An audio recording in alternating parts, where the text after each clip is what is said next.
Allez, on va commencer, si vous le voulez bien, avec Cyrano de Bergerac et avec vous, Alexis Michalik. Je rappelle que vous êtes comédien, mais surtout metteur en scène et puis auteur. 2012, création de votre première pièce de théâtre. On ne vous avait pas vu venir, hein. Le porteur d'histoire, formidable succès public et critique. Et puis, il y a 2 ans et demi, en septembre 2016, c'était la première d'Edmond. Pièce qui est jouée sans discontinuer depuis. On en est à près de 600 représentations, je crois. Il y a eu la tournée en France. Il y a eu 5 Molières pour récompenser votre pièce. C'est tous les soirs. En ce moment, là, par exemple, c'est au Théâtre du Palais Royal. Ça se joue jusqu'à fin mai, je crois. Non, jusqu'à jusqu'à ce qu'il n'y ait plus le public. Prolongation. C'est formidable parce que c'est très rare que ça puisse exister, un tel engouement populaire pour une pièce qui raconte les coulisses de la création théâtrale, qui raconte l'esprit français, qui raconte ce qu'est le panache, dans lequel on peut trouver une certaine philosophie. Edmond, depuis aujourd'hui, est également un film que vous avez réalisé et qui vient de sortir en salle. L'histoire donc de ce jeune homme qui a quoi, 27 ans 29 ans, et qui a 3 semaines pour écrire une pièce de théâtre qui va devenir... 3 semaines, ça c'est ma version des faits. Ça c'est une fiction. Il a écrit en plutôt 8 mois, on va dire, que 3 semaines. Est-ce qu'il est vrai que le dernier acte a été écrit alors qu'on répétait les 4 premiers? Non. C'est vous qui l'inventez? Ouais. Ça c'est histoire... Parce que, en fait, si on raconte l'histoire d'un écrivain, réalistement, en fait, on fait un film sur quelqu'un qui a écrit à table pendant 1 heure et demie. Donc, c'est pas très visuel, en fait. Donc, il faut y amener des péripéties, et puis il faut ramasser un peu on va dire, le rythme, et puis prendre quelques libertés avec les réalités. Mais dans le fond, ce n'est pas trahir Edmond que de faire ça, puisque lui-même, avec Cyrano de Bergerac, le vrai Cyrano de Bergerac, il a pris quand même un certain nombre de libertés, qui fait qu'aujourd'hui, l'image qu'on a de Cyrano n'est pas du tout... celle du véritable Cyrano de Bergerac, mais de son double fictionnel inventé par Rostand. Alors, le fait que vous ayez pris des libertés, que vous ayez inventé, Michel Onfray, est-ce que cela vous choque, vous, le philosophe qui, après tout, cherche la vérité, mais qui écrit également, c'est page 311 de Sagesse, la grande geste de la philosophie antique est pleine d'histoires souvent moins historiquement vraies que métaphoriquement signifiantes.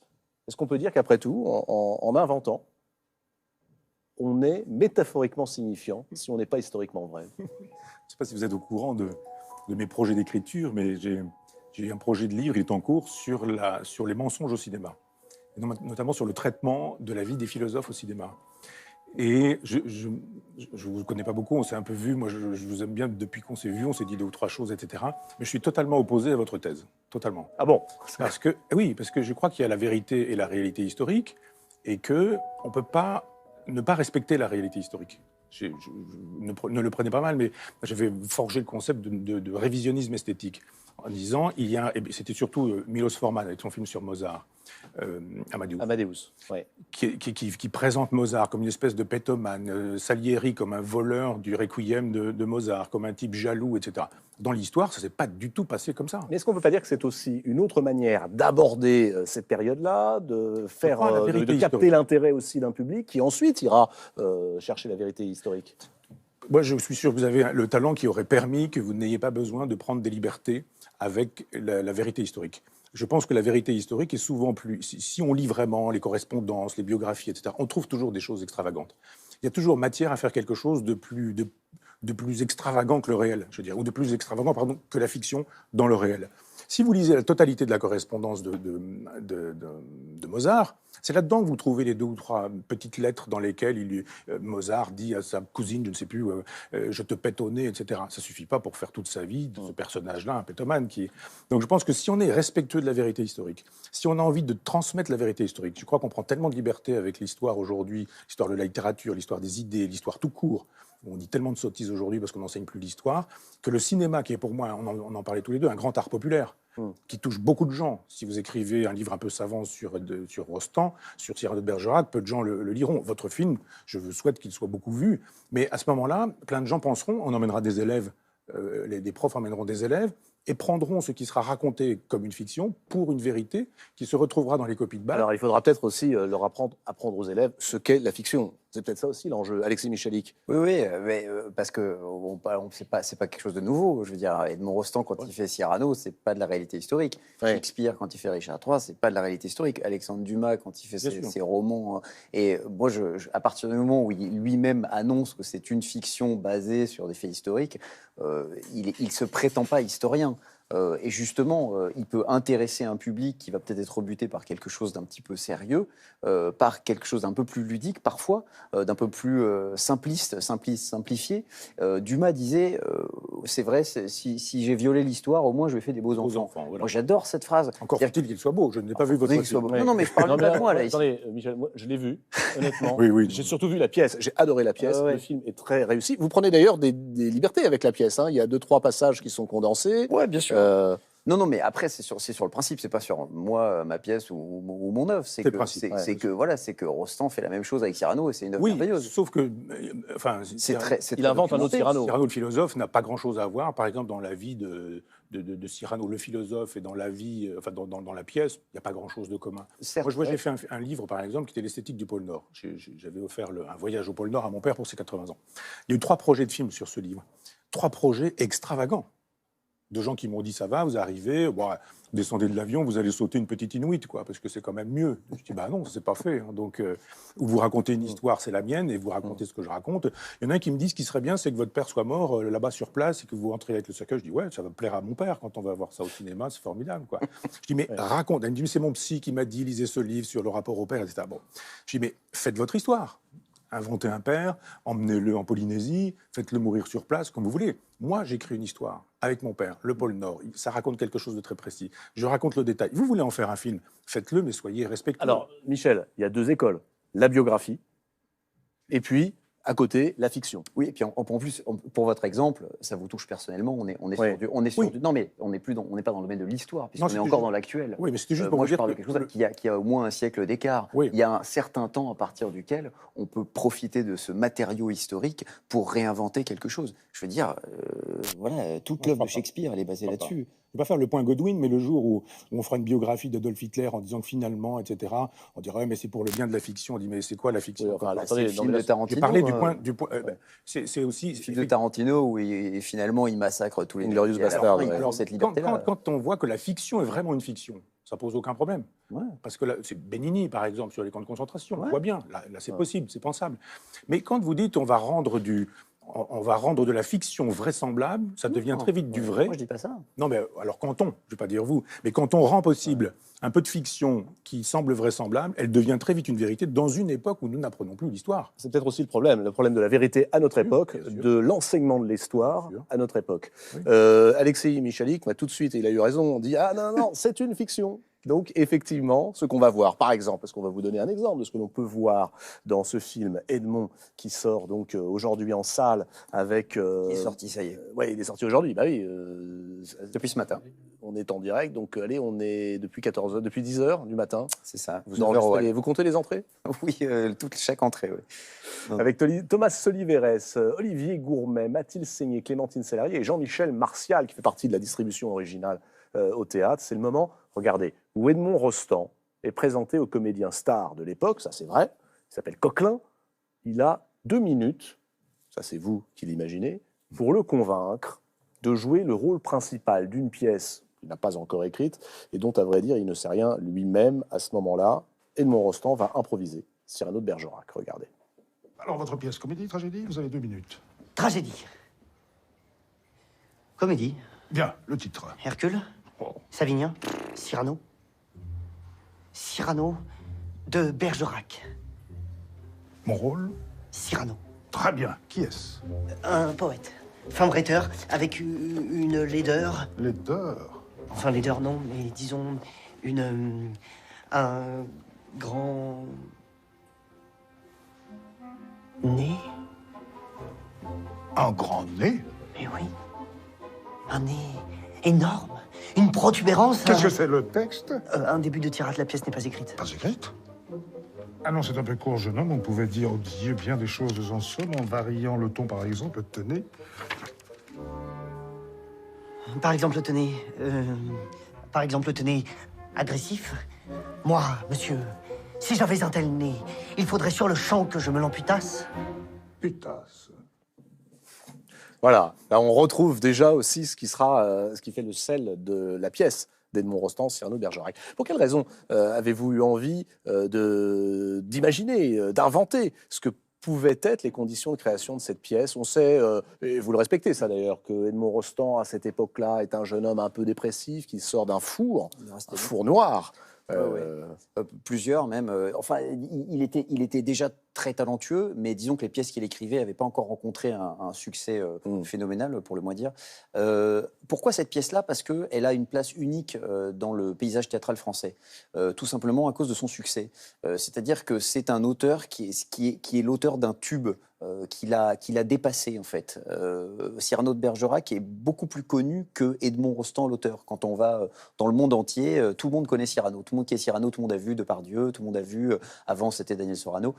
En revanche, quand on dit qui a écrit Cyrano de Bergerac, ça c'est plus difficile. Son personnage l'a complètement dépassé. Et ce tube, il est né en une nuit, la nuit du 27 décembre 1897, lors de la Générale. Avant ça, tout le monde est persuadé que cette pièce va être un four. Même les producteurs, ils ne veulent pas le mettre trop d'argent dedans. Et c'est une histoire passionnante. Et le soir de la Générale, ça va être un triomphe sans précédent. Le rideau va se relever 40 fois, on va le porter en triomphe. Il y a un ministre, je ne l'ai pas mis dans le film tellement, mais c'est une histoire géniale. Il y a un ministre qui va le voir entre deux actes. C'est une histoire que vous inventez ou c'est une histoire vraie? Parce que jusqu'à présent, tout ce que vous racontez, c'est une histoire vraie. Et il y a une biographie. Tiens, je vous offrirai la bio, Michel Onfray, de François Taillandier, d'Edmond Rostand. Et jusqu'à présent, tout est venu en parler sur ce plateau, tout est vrai. Et il arrache sa propre Légion d'honneur, il l'attend à Rostand en disant « Je vous donne la mienne, vous allez voir, la vraie viendra dans quelques jours ». Et effectivement, Rostand a reçu la Légion d'honneur plus tard. Donc ça, c'est le soir de la Générale. C'est vous dire l'état d'hystérie dans lequel c'était. Donc, et il n'y a aucune autre pièce, en fait, qui est à ce point où ce succès est cristallisé en une nuit et qui a complètement fait passer de l'ombre à la lumière son auteur en si peu de temps. Pour tous les grands auteurs français qu'on connaît, Molière, Beaumarchais, bon, déjà ça a déjà été fait, mais en plus de ça, ils ont plusieurs œuvres à leur actif. Ils ont plusieurs œuvres pour lesquelles on les connaît. Ils n'en ont pas une qui est emblématique. Vraiment, Rostand, il y a Cyrano et son personnage a dépassé, le succès de Cyrano a dépassé l'homme. Ce qui est incroyable, c'est que d'ailleurs, il meurt à 50 ans. Il écrira que 2 grandes pièces après, et beaucoup moins importantes, Chantecler et l'Aiglon. Jacques Péry-Salkoff, une anagramme de Cyrano, qu'est-ce que ça donnerait? Oui. Si on permute les lettres? Oui, il y a une très belle anagramme. En fait, il y a un vers que je trouve sublime, c'est dans l'acte 5, je crois, lorsque Cyrano avoue son amour, enfin, après l'avoir caché tant de temps.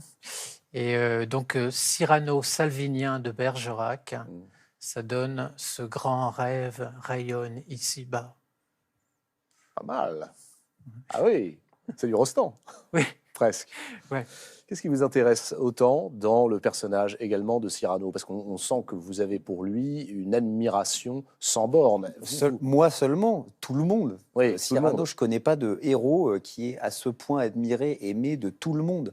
Hommes, femmes, on ne peut être qu'admiratif ou amoureux de Cyrano. Soyez sublime. Ouais, c'est l'injonction de Cyrano. Elle est portée dans votre pièce par... le cafetier, Monsieur Honoré, joué par Jean-Michel Martial, qui est formidable, mais surtout qui incarne. C'est que c'est pas simplement une théorie. Là, on rejoint ce qui vous tient à cœur, pas simplement théoriser, mais vivre les choses. Vivre comme Cyrano, ce serait quoi? Il y a un moment où Lebray lui demande « Mais où te mènera la façon dont tu vis ?» Parce que Cyrano, il se fait trop d'ennemis. Et donc il lui dit « Mais voilà, où te mènera la façon dont tu vis ?» Et Cyrano lui répond « J'avais géré dans un méandre, j'avais trop de chemins trop difficiles à prendre, j'ai pris lequel, mais le plus simple et de beaucoup, j'ai décidé d'être admirable en tout pour tout. » Donc c'est ça, sa philosophie, c'est quel que soit ce qu'il fait, il va être admirable, il va être sublime. Et ce qui le rend extrêmement sympathique, c'est que il n'obtient pas le succès. Moi, c'est ma théorie sur Cyrano. La raison pour laquelle on l'aime tant, c'est parce que, malgré tout, malgré le fait qu'il est sublime, il n'obtiendra pas le succès parce qu'il refuse tout compromis. Et je pense que le succès ne vient pas sans compromis.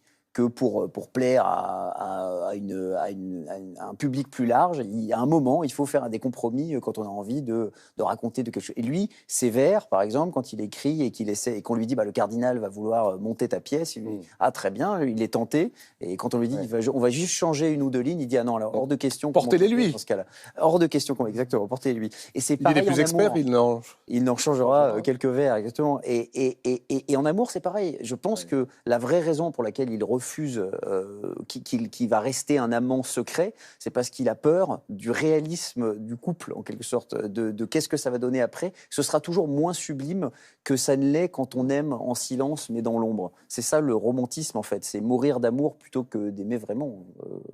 Michel Onfray, je n'ai pas lu les livres que vous n'avez pas encore écrits, mais j'ai lu les livres que vous avez déjà écrits et j'ai retrouvé dans ma bibliothèque, ça sert à ça les bibliothèques, un livre de 1996. C'était le premier volume de votre journal hédoniste. Vous savez que je le place très haut, je pense que c'est avec quelques livres comme celui-ci, votre grande œuvre. Il y avait dans le chapitre 2 une philosophie du panache et une dizaine de pages magnifiques sur Cyrano de Bergerac. En un mot, vous le rapprochez de Nietzsche, mais en un mot, pour vous, la philosophie de Cyrano, quelle est-elle ? Oui, la grandeur. C'est le désir d'être grand dans un monde où tout invite à être petit.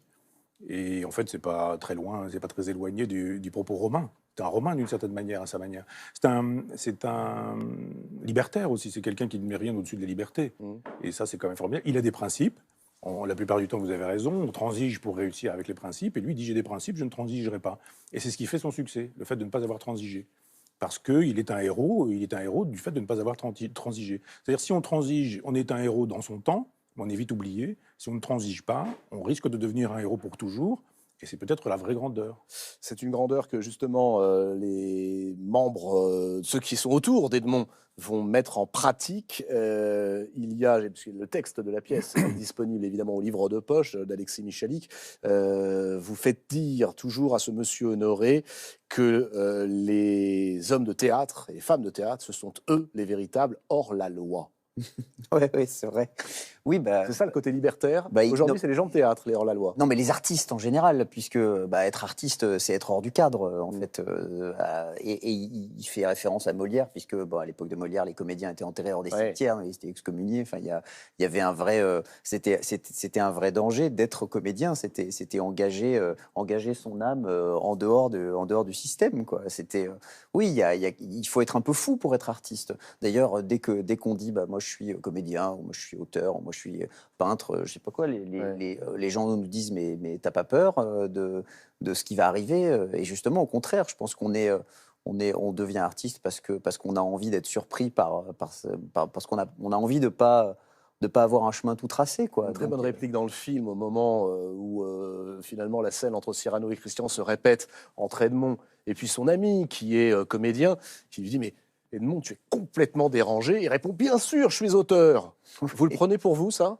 Oui. Vous êtes dérangé? Non, mais il faut être dérangé. Déjà, je pense qu'il faut être dérangé pour estimer que quelque chose qu'on va écrire a le mérite d'exister. Déjà, il faut avoir quand même un sacré ego pour se dire je vais écrire quelque chose et je vais le donner en pâture au public parce que ce que j'écris mérite d'exister. Je pense. Faut quand même se dire ça a de la valeur, ce que je vais écrire là a plus de valeur que d'autres livres que j'aurais lus. Ça mérite d'exister au milieu de tous ces livres. Donc déjà, pour ça, il faut être un peu dérangé, oui. Quelle est la leçon de Cyrano pour vous, Alexis? La leçon de Cyrano, c'est celle que je vous ai dit tout à l'heure. Je pense que pour vivre, et c'est ce que disait Michel Onfray sur ce besoin de liberté au-delà de tout, quoi. Pour être libre, il faut être sublime. C'est un combat permanent, mais le prix, c'est le plus beau prix qu'on peut recevoir, c'est la liberté. Déplaire est mon vice, j'aime que l'on me haïsse. Edmond de Alexis Michalik au livre de poche, et puis alors partout dans toutes les éditions, le Cyrano d'Edmond Rostand. Alors vous pouvez vous amuser à quelque chose, c'est vraiment, ça c'est un jeu. D'abord, allez voir le film. Allez voir le film, vous allez voir, il y a quelque chose d'absolument incroyable qui passe. Je trouve, c'est quand même la troupe. Parce que c'est un film avec un nombre incalculable de comédiens. C'est pas un auteur tout seul face à sa page blanche. Ouais. Et puis, retournez voir la pièce. Lisez la pièce, et alors lisez-la en miroir avec le texte d'Edmond Rostand, et là vous allez vraiment vous amuser. Vous pouvez aussi lire la très bonne biographie de Taillandier, il était venu en parler encore une fois sur ce plateau, si on veut la vérité.